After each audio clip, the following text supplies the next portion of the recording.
Приветствую вас, дорогие братья и сестры. I'll be reading from Exodus chapter 14. Я буду читать с книги Исход, 14 глава. First 4 verses. Первые 4 стиха. Then the Lord said to Moses, "Tell the Israelites to turn back and encamp near Pi-hahiroth and between Migdal and the sea. They are to encamp by the sea directly opposite of Baal-zephon. Pharaoh will think the Israelites are wandering around the land in confusion, hemmed in by the desert. And I will harden Pharaoh's heart, and he will pursue them, and I will gain glory for myself through Pharaoh and his army. And the Egyptians will know that I am the Lord." So the Israelites did this. «И сказал Господь Моисею, говоря, скажи сынам Израилем, чтобы они обратились и расположились станом перед Пигахирофом, между Мигдолом и между морем, между Ваал-Цефоном, напротив его поставьте стан у моря. И скажет фараон о сынах Израилевых, они заблудились в земле сей, заперла их пустыня. А я ожесточу сердце фараона, и он погонится за вами, и покажу славу мою на фараоне и на всем войске его, и познают египтяне, что я Господь». И сделали так. So in TLC camp, we talked about the Exodus. В подростковом лагере мы говорили о книге «Исход».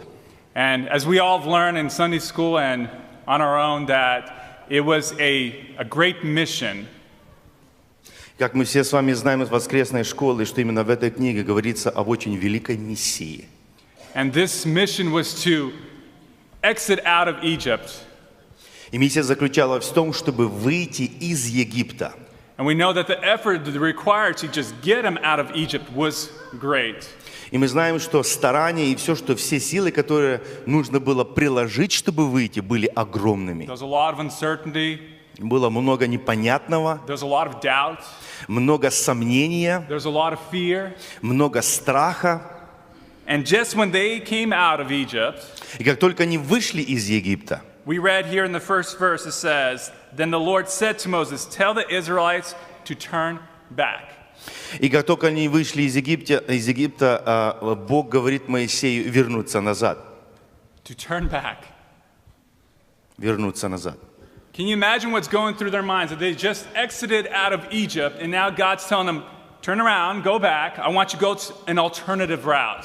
Можете представить себе, как только они вышли, приложили все старание и усилия, и Бог говорит повернуться им назад, пойти другой альтернативной дорогой.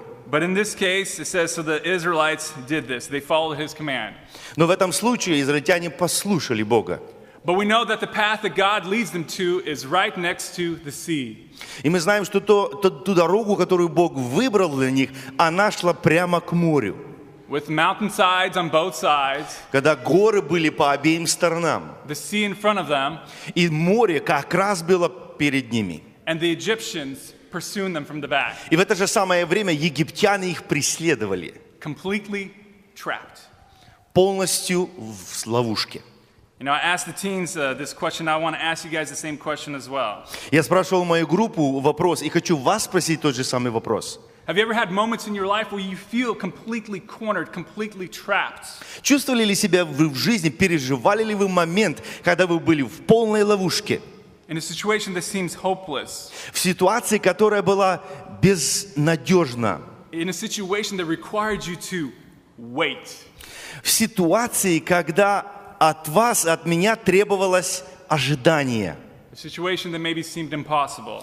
Ситуация, которая казалась бы невозможна. Think about those moments in your life, Подумайте об этих моментах в нашей жизни. and think about how you reacted, Подумайте и вспомните о том, как мы реагировали на это. and what was the result. И какой бы результат. You know, God tells the Israelites to take this alternative route. Бог сказал израильтянам взять эту альтернативную дорогу, альтернативный путь. He tells them the plan. He tells them to be patient. Он сказал им, чтобы они были терпеливы.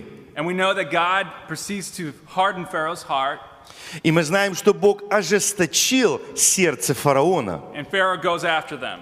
И фараон погнался за ними. And Israel all of a sudden finds itself cornered. И израильтяне попали в ловушку. How would you respond if God put you in that situation or has put you in those type of situations where you feel cornered? Как бы мы себя чувствовали в ситуации, если бы мы были на месте израильтян, которые оказались в безвыходном положении?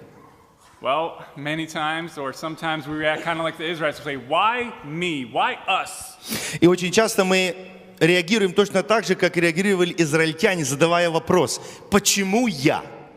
And instead of this trust that they had from the Lord exiting out of Egypt, Вместо того, чтобы иметь доверие к Богу и выйти из Египта, their trust, their patience их доверие, их терпение is replaced by fear. было заменено страхом. And we know that fear leads to uncertainty. И страх перешел в неопределенность. That uncertainty leads to doubt, Неопределенность переходит в сомнение, then regret, потом в сожаление, then anger, потом перерастает в гнев, crying, why do we leave Egypt? задавая вопрос, почему мы оставляем Египет? And then ultimately it leads them to a place of hopelessness. И позже все это приводит в безнадежность. But then God tells them to be still И потом Бог говорит им, будьте стойки and see them delivered out of the Egyptians' hands. и увидите, как я вас избавлю от руки египтян. And then you have the Egyptians who are coming approaching the Israelites with all this confidence, thinking that they have them cornered. И сейчас мы видим египтян, которые гонятся, настигают израильтян с большой уверенностью, что они завершат свою миссию. But when they see God, Но как они видят Бога, their confidence turns to fear, to doubt. и их уверенность перерастает в страх и в сомнение. Now I want to ask you as a question. When you have moments in this, like this in your life, Я хочу спросить вопрос, есть когда есть у нас в жизни момент, подобный этому? do you ask yourself, Спрашиваем ли мы себя, who is in charge? кто этим всем заправляет, кто главный здесь? In this particular story, Pharaoh believed he was in charge. В этой особой истории как бы фараон является главным, The Israelites were losing hope, и израильтяне те, кто находится в проигрыше. but God Но Бог never lost control. никогда не теряет контроль над He ситуацией. says to them in Exodus 14, Он сказал им в 14 главе книги Исход, further on in verses 13 and 14, в 13-14 стихах, do not be afraid. Stand firm, and you will see the deliverance the Lord will bring to you today. The Egyptians you see today, you will never see again. The Lord will fight for you. You need only to be still. Но Моисей сказал народу, не бойтесь, стойте и увидите спасение Господне, которое Он соделал вам ныне, ибо египтян, которых видите вы ныне, более не увидите вовеки. Господь будет поборать за вас, а вы будьте спокойны. Are you waiting for something today? Ожидаем ли мы этого сегодня? What is your hope in? В чем, на что мы полагаем сегодня нашу надежду? Who is your hope in? Кто тот, на кого мы надеемся? Perhaps you're waiting for an answer, И, возможно, мы ищем ответа, for a healing, чтобы выздороветь, for relief, чтобы освободиться, perhaps just a moment of peace, чтобы иметь этот момент мира. or maybe just strength so you can continue waiting. Или мы ждем силу для того, чтобы двигаться вперед. Isaiah chapter 40, 31 says the following. В Исаии 40 главе 31 стихом говорит следующее. It says that they that wait upon the Lord shall renew their strength. They shall mount up with wings like eagles. They shall run and not be weary. They shall walk and not faint. А надеющиеся на Господа обновятся в силе, поднимут крылья, как орлы, потекут и не устанут, пойдут и не утомятся. Have you experienced this type of strength? Мы когда-нибудь переживали вот подобные чувства? Or have you been trying to live life on your own with your own strength? Или мы каждый раз стараемся жить своей собственной жизнью, полагаясь на свои собственные силы? And we're always waiting for something in this world. Мы все время чего-то ожидаем в этой жизни, в этом мире. And it's not a matter of waiting because we're all going to have to wait, but it's how we wait. Вопрос не в том, будем ли мы ожидать. Мы всегда ожидаем. Вопрос в том, как мы ожидаем. Sometimes we're waiting at the traffic light. Мы стоим на светофоре и ждем, когда нам будет зеленый свет. We wait at restaurants. Мы ждем в ресторане нашего заказа. appointments, Мы на аппойтменте, на встрече с кем-то мы ждем. store, В магазине, когда мы находимся. maybe for a paycheck so you could pay your bills. Мы ожидаем нашего пейчека, денег, которые придут на наш аккаунт, чтобы заплатить биллы. Some of us are waiting for retirement. Кто-то ожидает, когда он уже пойдет на пенсию. It's a waiting game. Эта игра называется ожидание. And in this day and age, as much as we hate waiting, especially for our youth here, as much as we hate waiting, И насколько нам не нравится ждать, это по отношению к молодежи тоже. God expects and commands us to be patient, to wait. Бог приказывает и повелевает нам быть терпеливыми. To wait for what? Чего ожидать? For His perfect timing. Ожидать Его особое время для нас. You know, perhaps your current circumstance or situations seems to be lingering. You're just in this space of this waiting space. Возможно, ситуация, в которой мы сейчас находимся, она как бы затягивается, и мы как-то находимся как бы в ожидании.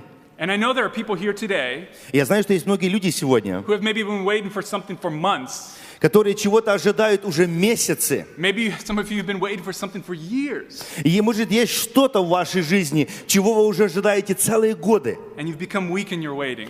И, ожидая, вы уже ослабели в этом. But know that these moments of our weakness И нам нужно помнить, что эти моменты, когда мы чувствуем себя слабыми, is where we can see God's strength work through us, как раз именно в этот момент мы уже видим, как Бог работает через нас. which is good for us and for those around us. И это как раз хорошо полезно нам и тем, которые находятся вокруг. Because we'll see God's hand, Когда мы видим Божью руку, and others will see God's hand working through us as well. и другие увидят Божью руку, работающую в нашей жизни и в их жизни. You know, sometimes we ask to see God's hand in our lives. Мы спрашиваем Бога, что Бог проявил или показал свою руку в моей жизни. But it's oftentimes in those impossible situations where we could only see God's hand in our lives. И есть как раз Бог показывает свою руку в тех моментах, которые для нас кажутся невозможными.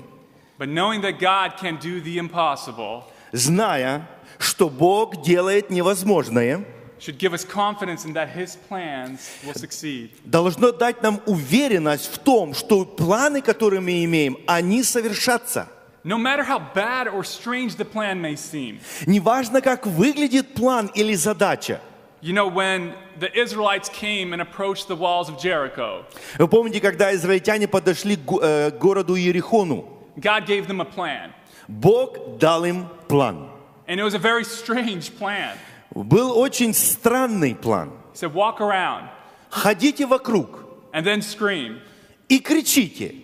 Just think about that. Подумайте, How strange. как странно. But we know that God's plans Но мы понимаем, что это Божий план, are the best plans. самый лучший план. No matter how strange they seem sometimes. И неважно, как иногда может странно это может нам казаться. But sometimes in our lives we tend to jump into God's place and take action on our own. Но очень часто что мы делаем? Мы встаем и посредине этого плана и все берем в свои руки, начинаем сами все двигать вперед. Especially when we mess up. Особенно в тот момент, когда мы полностью натворили много плохих дел. We try to fix something. Мы стараемся что-то исправить. Are you going to trust yourself to fix something when you got yourself in that situation? Мы надеемся себе доверить, исправить то, что мы сами сделали. It can have devastating consequences. И это очень часто имеет разрушительные последствия. And that's exactly what happened in Saul's life. Это как раз точно то, что произошло в жизни Саула. Saul was in one of his first major battles as the king of Israel. Саул находился в одной из самых главных войн или сражений своего царства. Having a lot to prove. Хотел очень многое доказать. A chance to show himself what he's capable of. Очень хотел проявить себя, на что он способен как царь. But everything began to fall apart. Но сразу все начало разрушиться. The Philistines were gathering their forces much bigger than his. Филистимляне все больше и больше подтягивали своих сил. And day by day, his forces started to disappear and run off. А в свою очередь в стане Саула день за днем его силы исчезали. And Saul couldn't do anything. И Саул ничего не мог сделать. He was told to wait 7 days. Он уже ждал 7 дней. He couldn't tell people to run off and hide. Он уже не мог сказать людям, чтобы они не бежали и не He прятались. couldn't sound the alarm to attack.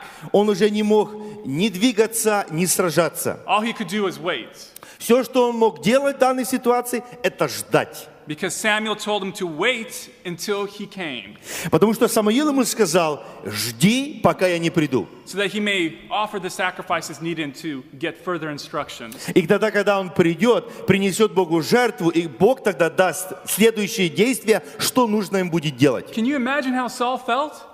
Можете себе представить, что переживал Саул в тот момент? Day after day, День за днем. Philistine's army growing bigger and bigger. Филистимская армия росла все больше и больше в своем количестве. And he did wait И он ждал.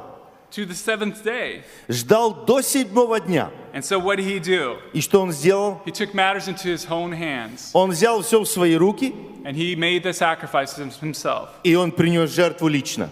And because he disobeyed, И потому что он не послушался, the very thing that he was trying to do и самое то важное, что он пытался сделать by his impatience в своем нетерпении, to secure the kingdom, он старался сохранить свое царство, думая, что этим все получится. that very kingdom То же самое царство, которое Бог дал ему, would be taken away from him. будет от него взято. There are times when we take matters into our own hands, В тот момент, когда мы берем дело в свои руки, and in our impatience, в нашем нетерпении it can have devastating consequences. будет иметь разрушительные последствия. I don't know if anyone here follows the sports in the Tour de France. Не знаю, многие ли из нас наблюдают или смотрят спорт и осведомлены о такой велогонке Тур де Франс. And it's interesting to watch, especially towards the end of the races. They have multiple stages. Очень интересно смотреть, наблюдать, как велосипедисты соревнуются друг с другом, особенно последний момент, когда они выходят на финишную прямую. This is after maybe biking for 100 miles, Это как раз после того, когда они уже проехали 100 майлов, riding patiently, двигаясь на байках очень терпеливо. and then get to that one last moment, the last couple seconds, the 10, 12 seconds before the finish. И подходя к тому очень важному моменту, где доли секунды играют роль. They unleash a furious sprint. И потом они начинают ехать собрав все свои силы прямо к самому финишу. Over speeds of 40 miles per hour on a bicycle. И достигают скорости более чем 40 майлов в час на велосипеде. And as they're flying to the finish, there's this wall of cyclists. И когда они подходят к финишу, перед ними встает такая стена велосипедистов, их целая толпа двигается в одном направлении. And each of them are waiting for something. И каждый из них чего-то ожидает. They're patiently waiting for something to open up so they can get through and they can finish. И каждый из велосипедистов ждет вот этого открытого окна, где он может проскользнуть между другими вперед. And in this year's Tour de France, И в этом году в Тур де Франсе, I've seen some people who got a little impatient. в велогонке, которая произошла в этом году, я видел людей, которые как раз проявили нетерпение в этот момент. Who tried to go before there was an opportunity, a complete opening for them. И они чуть-чуть раньше старались проскользнуть между других велосипедистов до того момента, как-то это действительно нужно было сделать. And you can imagine what happens. Вы можете представить, что произошло. The crash, Все начали падать, broken bones. ломать кости, велосипеды. It all happens only because we get impatient. И это произошло только потому, что кто-то потерял терпение. You know, we all wait on the Lord from time to time in our lives. Мы ждем Господа в нашей жизни. And He expects us to patiently wait upon Him. И Он ожидает от нас, чтобы мы терпеливо ждали Его. And we hope that life will gradually get better. И мы надеемся, что жизнь постепенно наладится. Even though sometimes we know it's not going to happen instantly. Даже если мы понимаем, что это не происходит сразу во мгновение. But sometimes it doesn't feel that way. Но очень часто мы так не чувствуем. Kind of like Saul was waiting, as we're waiting for the Lord, it leads to nothing more but more disasters. It seems like it's just piling up one on top of another. И очень часто мы похожи на Саула, который нетерпеливо сделал то, что не должен был делать, и какие-то последствия принесло, то же самое мы попадаем, как и Саул. And those moments when our lives seem to be falling apart, we think, what are we waiting for? What more is there to lose? И как раз в тот момент, когда нам кажется, что все рушится, мы задаем себе вопрос, почему я ожидаю, почему я жду, чего я тяну? Нужно самому сейчас брать и делать. In John 16:33 it says, В Евангелии от Иоанна, 16 главе, в 33 стихе. the second part of the verse says, in this world you will have trouble, but Вторая- take heart, I have overcome the world. Вторая часть стиха говорит, «Сие сказал я вам, вы имели во мне мир, в мире будете иметь скорбь, но мужайтесь, я победил мир». You know, we sometimes forget that Jesus didn't promise us an easy life here on earth. Мы часто забываем простую истину, что Господь Иисус не обещал нам легкой жизни. But he also tells us that we're not the only ones. We're not by ourselves. Он также говорит нам, что мы не сами по себе. And God promises us also that he will lead us to a better future. И Бог обещал нам, что Он нас ведет в светлое будущее. If we trust him, if we wait, Если мы доверяем, если мы вместе с Ним, if our hope is in him. если наша надежда в Нем. And just like the Israelites, the sea will part. The sea will part. И так как в случае с израильтянами море расступится, The walls will come tumbling down. стены с грохотом упадут, Our enemy will be subdued. и наши враги будут God's побеждены. promises will be fulfilled. И Божье обещание будет исполнено. And his plans for you and for me will succeed. И Его план для тебя и для меня будет осуществлен. And what are those plans? И какие это планы? In Jeremiah 29:11 it says, В книге пророка Иеремии, 29 главе, 11 стихом говорит следующее. These plans are to prosper you and not to harm you, plans to give you a hope and a future. «Ибо я знаю намерение, какое имею о вас, говорит Господь, намерение во благо, а не на зло, чтобы дать вам будущность и надежду». And perhaps you're sitting here Возможно, сейчас сидите здесь and thinking и думаете, that I really messed up. я много чего плохого сделал. And I try to take things into my own control. И только я могу, взяв все в свои руки, исправить то, что сделал. And perhaps your life is continuing to fall apart. И, возможно, жизнь ваша рушится, And now you're waiting. и вы находитесь в ожидании. Well, the Lord promises us Господь обещает нам, that he will lead us to a better future. Он приведет нас в лучшее место. And if you need help putting those pieces back together, И если нам нужна помощь, чтобы все собрать в одно, Jesus Christ can help you do that. Иисус Христос может помочь нам в Whether этом. you've never known him before Даже если мы не знали Его раньше до этого, or you've been following him all your life, но мы следовали за Ним в то же самое время, but perhaps like Saul, точно как Саул, you took matters into your own hand. беря все в свои руки. Well, there's still time today, Но сегодня есть время, and we're going to pray right now, и мы сейчас будем молиться, where you can come to Jesus Christ, и вы можете прийти к Богу, к Иисусу Христу, and he'll put things back to where they belong. и поставите то, что вы брали в свои руки, туда, где оно должно быть. Аминь. Помолимся. Аминь.